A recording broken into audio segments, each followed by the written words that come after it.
Solo el 2% de las personas que ven este canal están suscritas. Suscríbete para que puedas seguir mejorando el contenido para ti. Imaginez-vous réveillé en pleine nuit par le bruit de pas traînants venant du sous-sol. La flamme de la bougie vacille. Le silence est lourd. Et là, parmi les ombres et les murmures, il n'y a pas le diable, mais quelque chose de bien plus proche. Quelque chose qui fut un jour humain. Quelque chose qui peut effleurer votre peau, aspirer votre sang et emprisonner votre âme pour l'éternité. Dans les couloirs sombres de l'histoire, existe un ennemi que l'Église redoutait de façon presque inavouable. Pas Lucifer, l'ange déchu et lointain, mais le vampire. Vous vous demandez peut-être pourquoi une institution millénaire, forgée dans la lutte entre le ciel et l'enfer, accorderait-elle plus d'attention à des cadavres errants qu'au prince des ténèbres lui-même? La réponse ne réside pas seulement dans les rituels ou les sermons, mais dans la peur viscérale de ce qui ne peut être exorcisé, de ce qui défie la mort sans recours au divin. Le vampire ne promet pas l'enfer. Il offre une éternité sans Dieu, une non-vie rongée par l'instinct et la faim, un état que même le salut ne saurait ramener. Tandis que le diable était souvent perçu comme un adversaire spirituel, le vampire représentait une rupture dans le cycle sacré de l'existence. Il n'avait pas besoin de séduire l'âme, il lui suffisait de corrompre le corps. Il apparaissait non dans les rêves ou les tentations abstraites, mais dans les cimetières, les villages frappés par la peste, dans les récits désespérés de tombes rouvertes et de cadavres saignants après des jours d'inhumation. Pendant des siècles, l'Église catholique, notamment en Europe de l'Est et dans les Balkans, fut contrainte d'intervenir directement dans des cas de supposé vampirisme. Des prêtres bénissaient des pieux, exhumaient les morts, brûlaient des restes humains et menaient des liturgies mêlant christianisme et anciens rites païens. L'enjeu n'était pas seulement l'hérésie, mais la possibilité que ces êtres échappent à l'ordre divin et, par conséquent, au pouvoir de Dieu. Dans cette vidéo, nous franchirons des tombes oubliées, visiterons des cryptes scellées de symboles antiques et découvrirons pourquoi, dans les nuits les plus sombres de la chrétienté, la menace des vampires faisait résonner les cloches des églises plus fort que n'importe quelle prédication contre le diable. Préparez-vous à pénétrer un monde où la foi, le sang et la peur s'entrelacent de manière terriblement réelle. Bien avant que Bram Stoker n'imagine Dracula, les couloirs glacés des églises et les manuscrits moisissés des monastères murmuraient déjà des histoires de créatures revenant du tombeau avec une soif de sang, contrairement aux figures romancées de la littérature moderne. Les vampires de l'imaginaire chrétien médiéval étaient des symboles de corruption spirituelle, de châtiment divin et d'hérésies incarnées, créatures qui violaient non seulement les corps, mais aussi les lois sacrées de la mort. Dans la tradition chrétienne primitive, la mort était vue comme une traversée. Le corps devait reposer en attendant la résurrection, et toute perturbation de ce cycle était considérée comme un signe de péché ou d'influence démoniaque. Quand des récits se mirent à circuler sur des morts qui ne pourrissaient pas, apparaissaient en rêve pour étouffer les vivants, ou étaient retrouvés dans leur tombe avec du sang frais s'écoulant de la bouche, la panique spirituelle prit forme. Ce n'était pas seulement la peur de l'inconnu, c'était la terreur de voir l'ordre divin défié. Ces récits prirent de l'ampleur en Europe de l'Est, particulièrement en Valachie, Transylvanie, Hongrie et Serbie. Des villages entiers faisaient face à des épidémies mystérieuses après la mort d'un habitant, et bientôt quelqu'un prétendait l'avoir vu errer la nuit. En enquêtant, l'Église découvrait souvent des cadavres apparemment intacts, à la peau rosée et sans trace de décomposition, signe pour un esprit profondément religieux, non pas d'un miracle, mais d'une malédiction. Aux XIe et XIIe siècles, apparurent les premiers manuels religieux et ecclésiastiques mentionnant des pratiques spécifiques pour traiter les strigoi ou nosferatu, nom attribués à ces morts vivants. On enfonçait des pieux de bois dans leur poitrine, on leur tranchait la tête et on remplissait leur bouche d'hosties consacrées. Parfois, on décapitait le corps et on l'enterrait la tête en bas pour empêcher son retour. Le fait que ces rituels fussent dirigés par des prêtres démontre que le vampirisme n'était pas traité comme une simple superstition populaire, mais comme une menace réelle à l'ordre divin.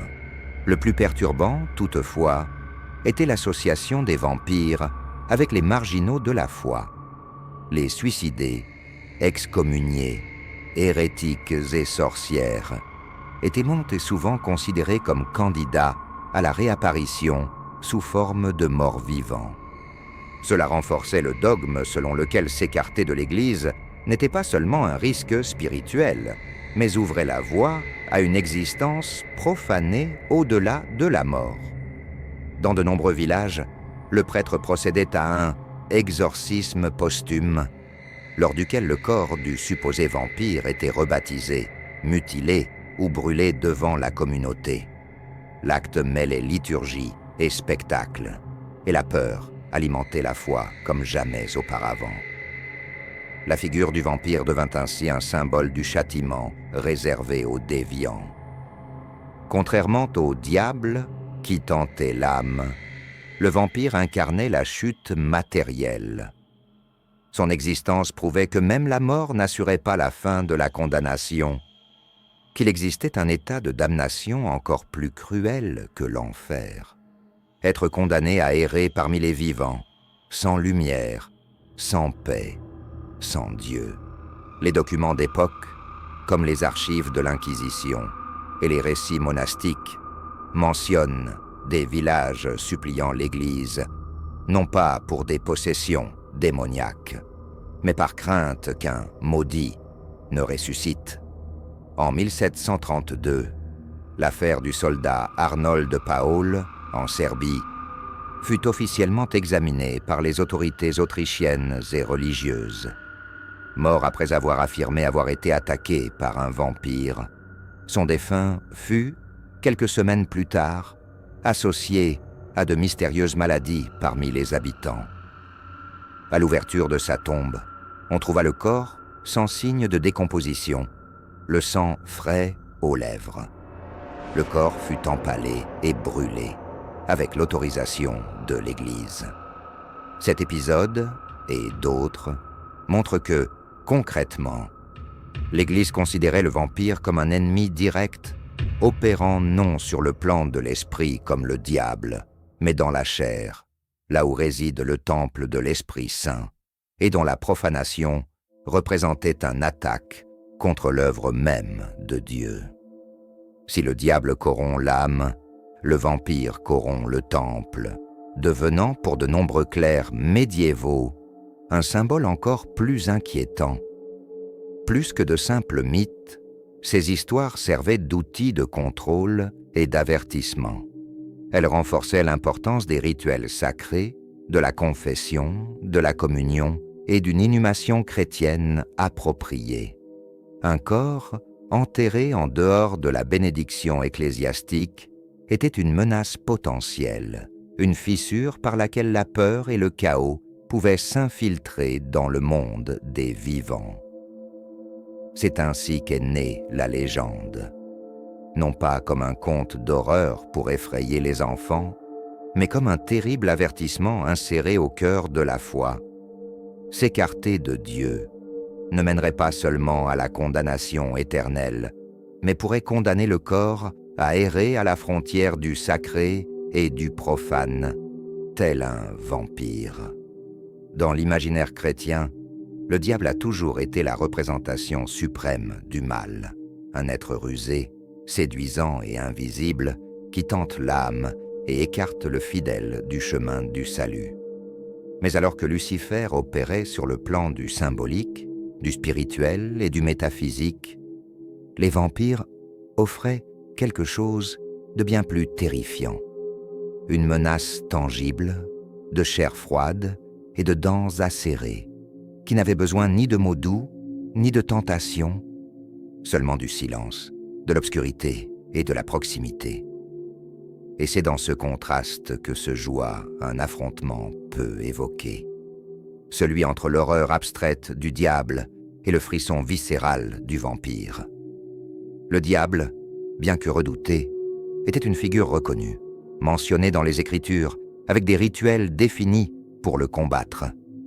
Exorcisme, prière, jeûne, croix. Tous les instruments de la foi avaient une prise sur l'ennemi spirituel. Il était l'adversaire prévu, celui qui justifiait l'existence de l'Église comme médiatrice entre Dieu et les hommes. Mais le vampire, il surgissait sans avertissement, sans écriture, sans dogme clair. Et son pouvoir résidait justement dans cette ambiguïté. Mort, mais vivant. Humain, mais corrompu. Perdu, mais toujours parmi nous. Dans la logique ecclésiastique, le diable devait être invoqué. L'âme devait se rendre, ouvrir la porte à la tentation.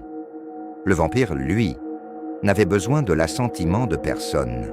Il violait les tombes, envahissait les maisons, contaminait des familles entières par sa malédiction. Il ne corrompait pas la pensée. Il se nourrissait du corps, extirpant peu à peu la vitalité des vivants. Pour l'Église, cela posait un problème théologique profond. Comment affronter un être qui n'est ni esprit ni humain, mais une abomination hors de portée de la rédemption? L'âme qui cède au diable peut encore être sauvée par le repentir. Mais qu'en est-il de l'âme de celui que le vampire a tué? Dans de nombreuses traditions, on croyait que la victime elle-même pouvait se transformer, perpétuant la malédiction. C'était un cycle de damnation, indépendant du péché, reposant sur la simple malchance de croiser la route de la créature. Le salut n'était plus un choix, et cela ébranlait les fondements de la doctrine chrétienne. Le vampire n'avait même pas besoin d'un pacte. Il n'était pas un serviteur de l'enfer en échange de pouvoir. Il était le pouvoir, et il était contagieux. L'idée qu'un corps profané puisse engendrer une légion de morts vivants terrorisait les théologiens, suggérant une forme d'antévangile. Tandis que le Christ promettait la vie éternelle par la communion à son sang, le vampire promettait une éternité sombre par l'ingestion du sang d'autrui. C'était une parodie perverse de l'Eucharistie. Ce parallèle était d'autant plus troublant que le sang du Christ se consommait symboliquement pour purifier l'âme. Le vampire, quant à lui, consumait le sang des vivants pour maintenir son existence impure. Il ressemblait à une profanation ambulante, une inversion grotesque du sacrement. Là où régnait la lumière, il apportait les ténèbres. Où existait le salut, il offrait la condamnation éternelle, non pas au paradis des damnés, mais sur terre, parmi les vivants. Il arrive que le diable, par sa nature même, doive opérer dans l'ombre de la conscience, dans les failles de la foi, agissant par le doute. Le vampire, en revanche, était visible, audible, tangible. Et c'est pourquoi il fut plus urgent et plus redouté. La population ne réclamait pas la protection contre des idées, mais contre un mal qui laissait des marques au cou, des cadavres dans les champs, et le chaos dans les nuits. Pour beaucoup de prêtres, affronter les vampires devint plus concret et plus effrayant que de combattre les hérésies invisibles. Des registres montrent que, face à des épidémies inexplicables, les autorités ecclésiastiques préféraient autoriser des rituels contre les vampires plutôt que de réaliser des exorcismes traditionnels. Après tout, si le diable menaçait l'âme, le vampire menaçait la communauté tout entière. Il se multipliait, défiait les frontières du sacré et du profane. Un autre détail plus obscur, contrairement au diable, le vampire conservait une part d'humanité, et c'est ce qui le rendait d'autant plus effroyable. C'était le voisin enterré la semaine passée, l'épouse ensevelie lors d'une épidémie, l'enfant disparu revenu pour faucher la vie de sa mère. Un visage familier, vide de divine clarté. Le diable, malgré tout, restait un autre. Le vampire, c'était nous. Cette proximité instaurerait un terrorisme intime.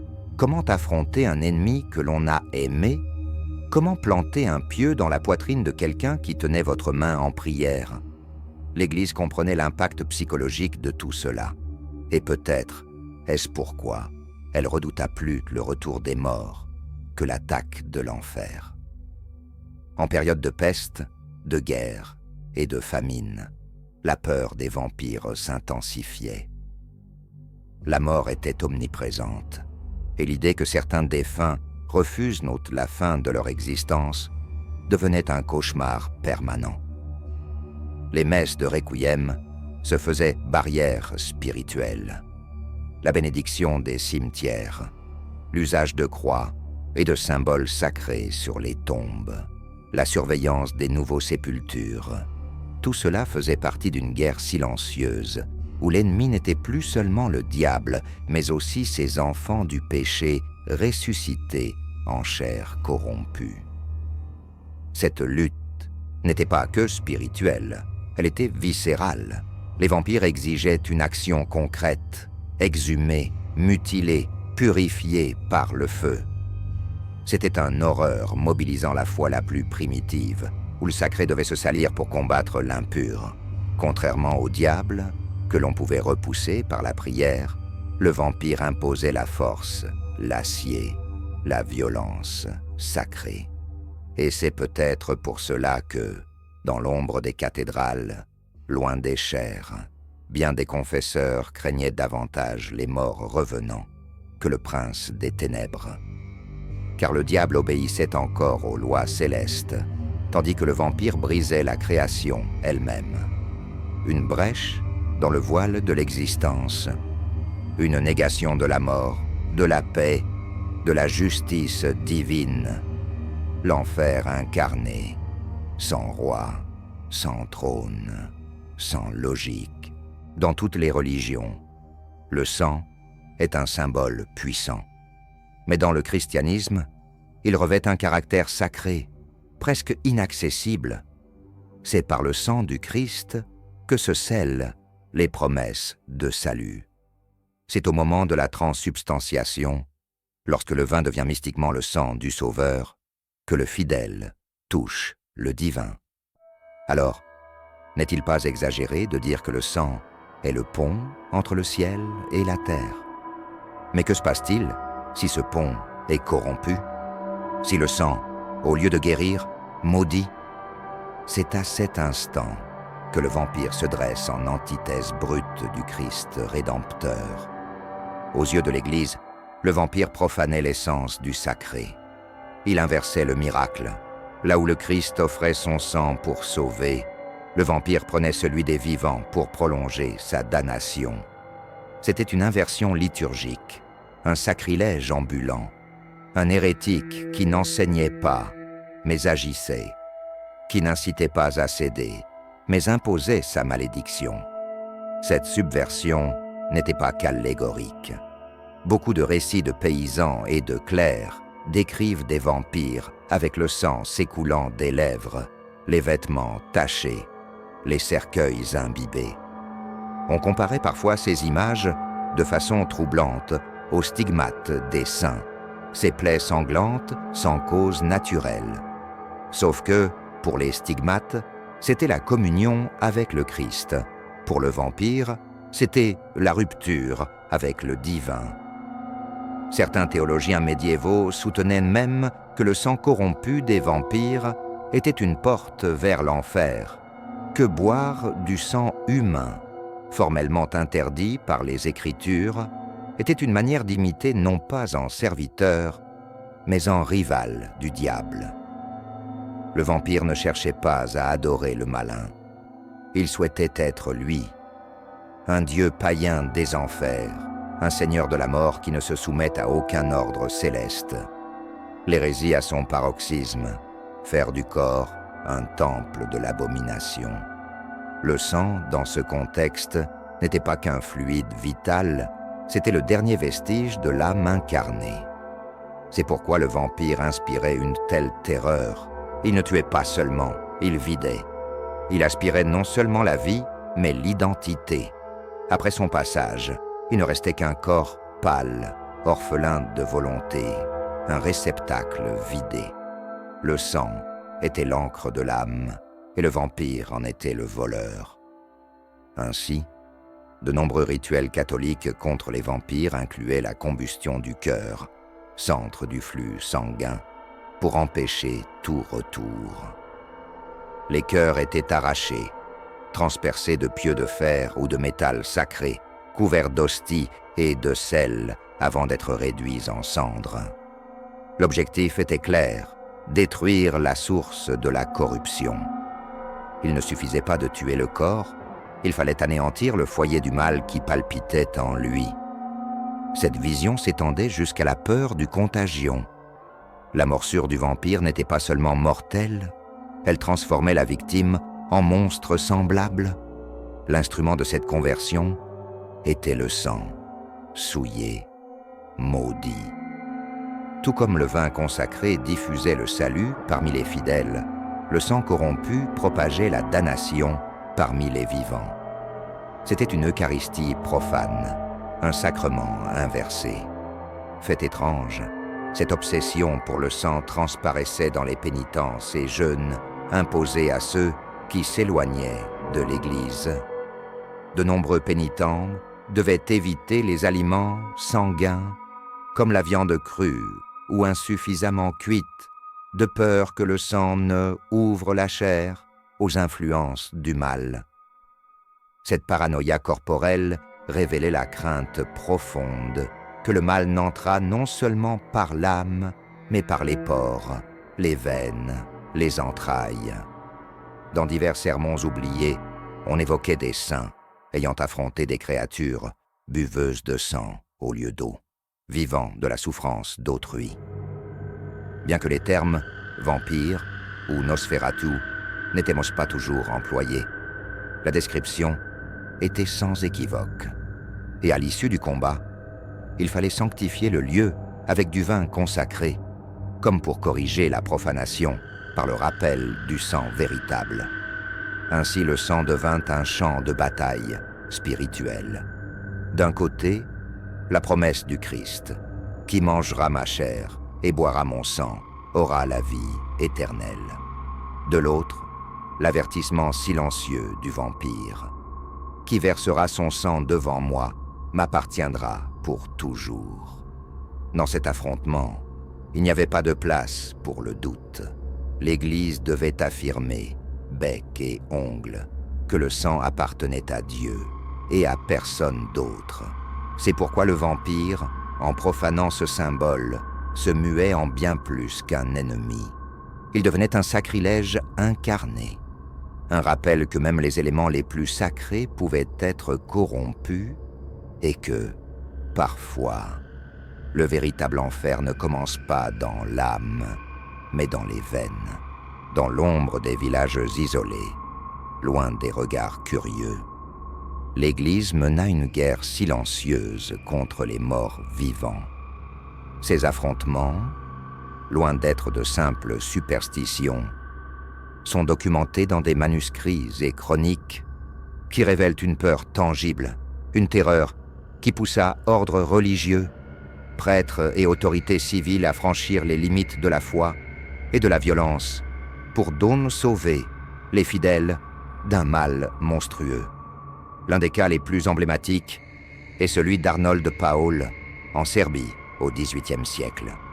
Soldat supposément attaqué par un vampire, Paul mourut après avoir décrit visions et souffrances intenses, mais son corps, plusieurs mois plus tard, déclencha une panique parmi les villageois.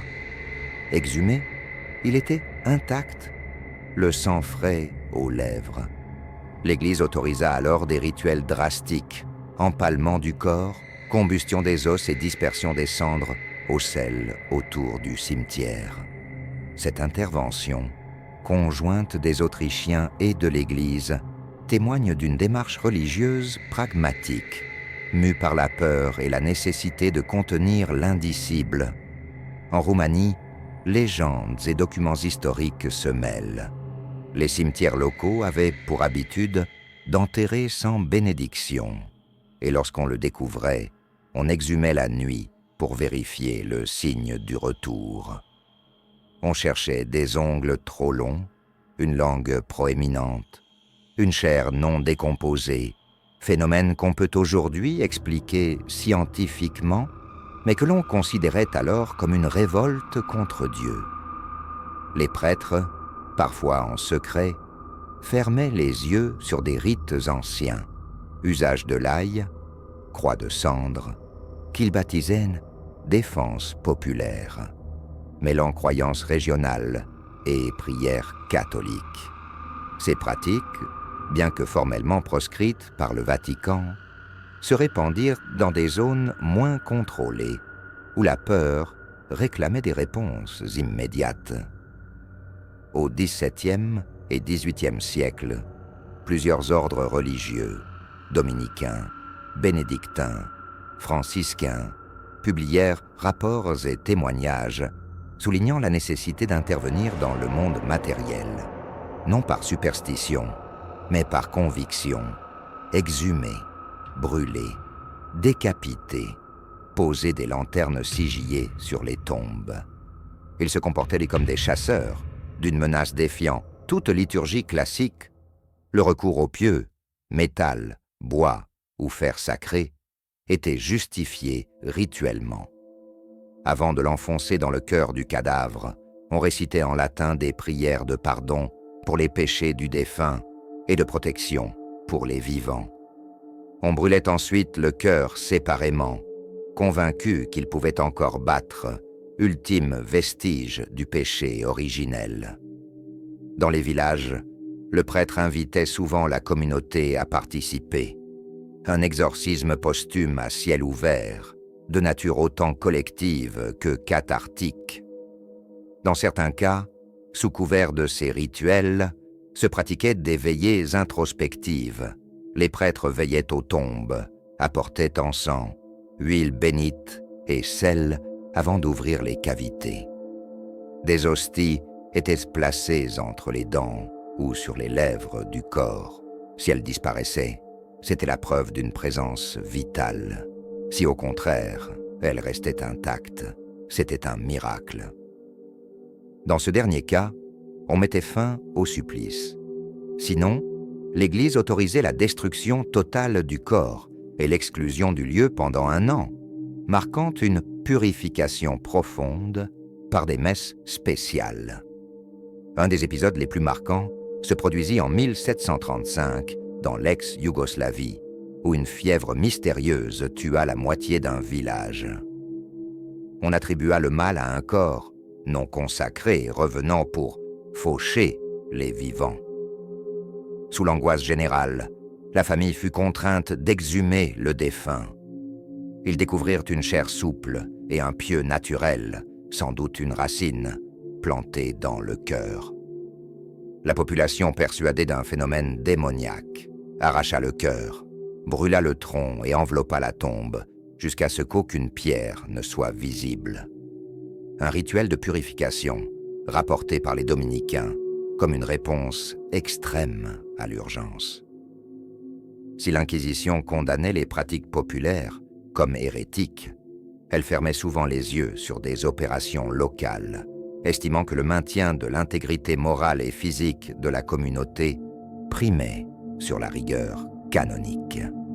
Après ces rituels, on célébrait des messes de suffrage, des bénédictions à l'eau bénite et des confessions collectives, soulignant que le vampirisme était à la fois spirituel et social. Avec l'avènement des guerres napoléoniennes et de l'esprit des Lumières, ces pratiques furent progressivement interdites ou censurées. La science apporta des explications rationnelles à la conservation partielle des cadavres, et de nouveaux codes civils et canoniques bannirent les exhumations et les punitions spectaculaires. Mais pour les générations précédentes, elles constituaient des pratiques d'urgence, visant à affronter une menace hors de toute explication religieuse, un mal ayant franchi les limites du dogme et nécessitant une réponse violente dans le monde tangible.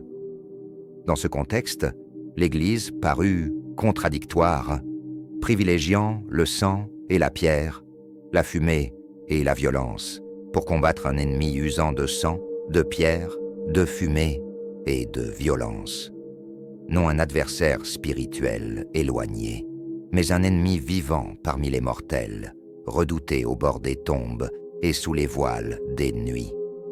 Un mal trop réel pour être ignoré. Et pour ce mal, des prêtres n'hésitèrent pas à salir leurs mains et leur conscience. À première vue, on pourrait s'étonner de l'investissement de l'Église contre les vampires, êtres échappant aux contours traditionnels du mal, plutôt que de concentrer tous ses efforts contre le diable.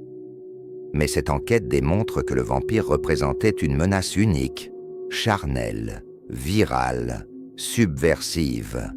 Il envahissait les corps, profanait les symboles sacrés et transformait la mort en anti-sacrement. C'était un ennemi plus immédiat et plus tangible que celui des Écritures.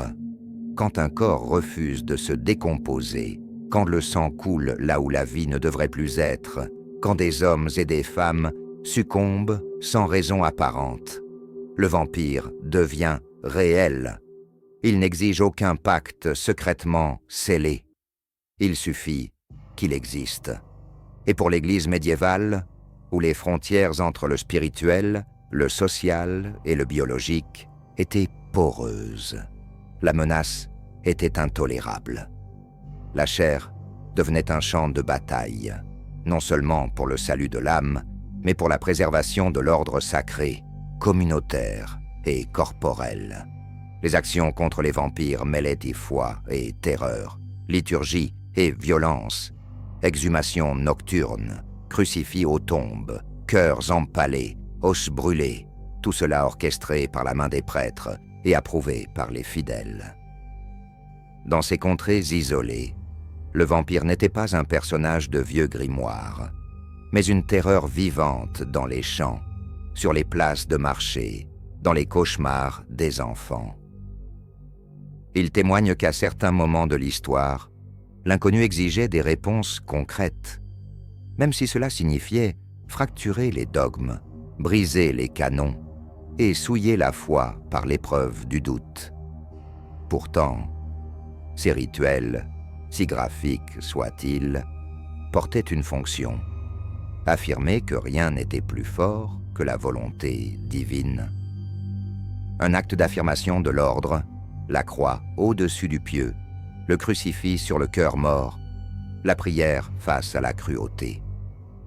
Si le vampire osait défier jusqu'à la mort, l'Église ripostait par les symboles, la violence rituelle, le feu et la promesse du salut, car la compréhension seule ne suffisait pas. Il fallait une destruction définitive. Aujourd'hui, beaucoup de ces épisodes paraissent archaïques, superstitieux ou cruels. Mais ils traduisent la peur extrême d'une institution confrontée à un mal brisant les cadres du dogme. Une créature pervertissant le sang sacré, corrompant l'âme et menaçant le dessein de Dieu dans l'existence même. bien que la modernité les tue, cette histoire reste fascinante. La réflexion que je vous laisse est à la fois simple et troublante. Parfois, la plus grande menace n'est pas celle qui habite l'obscurité la plus absolue, mais celle qui reprend vie dans les tombes pour marcher en pleine lumière. Pour l'Église, le vampire n'était pas une simple matière morte. Il était la marque d'une foi vacillant entre la peur et l'espérance. Et c'est pourquoi, dans tant de messes chuchotées, la terreur des morts revenant surpassait souvent la crainte du prince des ténèbres. Les réponses que vous cherchez se trouvent peut-être dans les questions que personne n'ose poser. À bientôt pour un nouveau plongeon dans l'interdit.